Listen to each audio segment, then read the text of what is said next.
kasih atas waktu yang telah diberikan kepada saya. Sebelumnya, perkenalkan nama saya Ludia Rizkanti Agustina dengan NIM 120113459. Di sini saya akan menjelaskan tentang ejaan bahasa Indonesia atau EBI.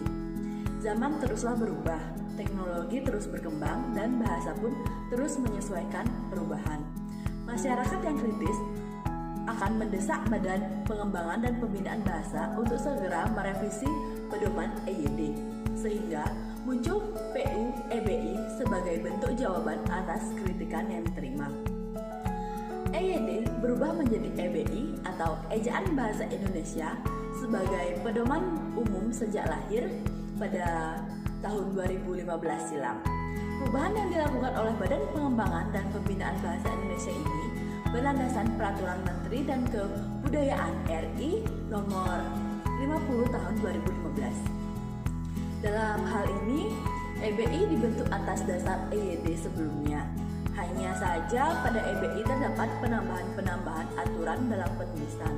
Perbedaan ejaan bahasa Indonesia dengan ejaan yang disempurnakan yang dapat terlihat adalah yang pertama, penambahan huruf vokal diftong.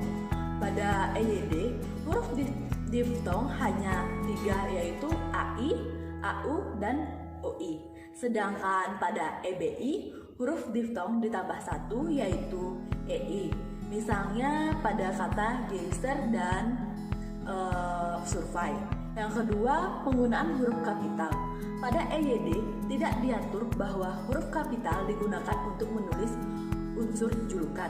Sedangkan dalam EBI, unsur julukan diatur dan ditulis dengan awalan huruf kapital. Selanjutnya ada penggunaan huruf tebal. Dalam EYD, fungsi huruf tebal ada 3, yaitu menuliskan judul buku, bab, dan semacamnya, mengkhususkan huruf, serta menuliskan tema atau subtema dalam kamus. Dalam EBI, fungsi ketiga dihapus. Ada pertemuan rutin yang dilaksanakan setiap 5 tahun sekali oleh pemerintah dan para pakar bahasa dan sastra Indonesia untuk membahas perkembangan bahasa Indonesia. Pertemuan rutin ini dinamakan Kongres Bahasa Indonesia. Kongres-kongres ini begitu pentingnya bagi sejarah kemajuan bahasa Indonesia pada umumnya. Oleh karena itu, dengan adanya Kongres Bahasa Indonesia menjadi lebih kompleks kosakatanya, menjadi lebih mantap dalam membakukan kata atau dalam penyerapan bahasa asing. Hal itu terjadi dan dibahas dalam Kongres Bahasa Indonesia. Berikut ini Kongres Bahasa Indonesia yang sudah dilaksanakan. Yang pertama, Kongres Bahasa Indonesia 1. Kongres Bahasa Indonesia yang pertama dilaksanakan di Kota Solo, Jawa Tengah, yakni pada tanggal 25 sampai 28 Juni tahun 1938.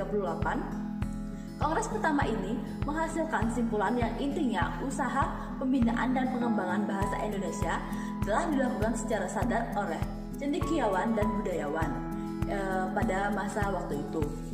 Kemudian pada 18 Agustus 1945 ditandatangani UUD 1945 pada pasal 36 menetapkan bahasa Indonesia sebagai bahasa negara. Diresmikan penggunaan eja Republik sebagai pengganti ejaan Van Opheijsen yang berlaku sebelumnya. Peresmian ini terjadi pada tanggal 19 Maret 1947. Kemudian Kongres Bahasa Indonesia kedua. Kongres Bahasa Indonesia yang kedua dilaksanakan di Medan, Sumatera Utara pada 28 Oktober sampai 1 November 1954. Kongres Bahasa Indonesia ini merupakan sebuah perwujudan tekad yang kuat dari bangsa Indonesia untuk terus dan terus-menerus menyempurnakan bahasa Indonesia yang dijadikan.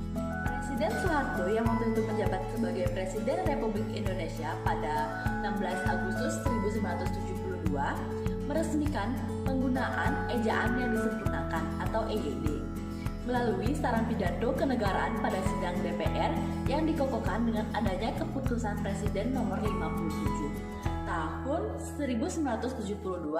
Menteri Pendidikan dan Kebudayaan pada 31 Agustus 1972 menetapkan pedoman umum bahasa Indonesia yang disempurnakan dan pedoman umum pembentukan istilah resmi berlaku di seluruh wilayah Indonesia atau wawasan Nusantara.